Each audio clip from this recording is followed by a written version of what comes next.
Hi everyone, in previous video we have discussed about the bootstrap, how to add the bootstrap into the reactjs. So in today's video I am going to discuss about how to create a component, and basically there is a two type of component, functional component and class component. So we're going to use a functional component now. So let's get started. Let's create a one folder, name it component. Let's create our first component. So before creating component, see here that app.js, so every component name, see the every component name should be start with the capital letter only. See the app.js that A is start with the capital plus the function name, which is our functional component, so that name also start with the capital letter. So under the component, let me create one file for our first component, name it to user.js, let's say. Okay, now type the function user, how we need to return, and into the return statement first use the fragment. See, if you do not aware about the fragment, you can check out the video I have already uploaded into the playlist. Okay, now let me simply write one tag, which is h1 tag, hi I am user. That's it.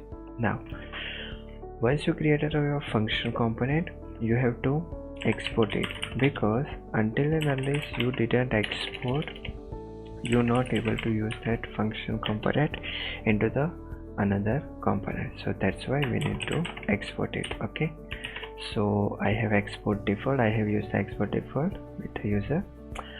Go to the app.js, let me comment this first, and into the fragment, how can you import? So for that you need to type a tag like this, user, close the bracket like this. Now to import the part, what you can do, double click on it and press the Ctrl and space bar. It will show you this kind of so IntelliJ will show you the path. So just hit the enter and it will import the path for you. Let me save it and check it. See, I am user. So this is working. Now let's come over here. You do not need to write this line. Instead of this, what we can do,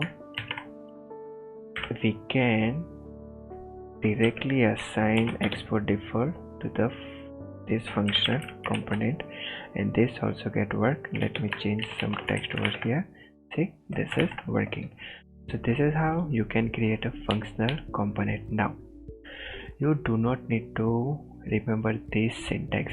There is one extension. Okay, so go to your extensions, search for this, the ES7 plus React Redux snippets. Once you install it, let me remove this. Okay, once you install that extension, you need to just write the RFC, that's it, and hit the enter. It will generate the code for you. See, it's pretty simple. See, the user is working. So this is how you can create the functional component. So yeah, so stay tuned for a next video. Thank you so much for now.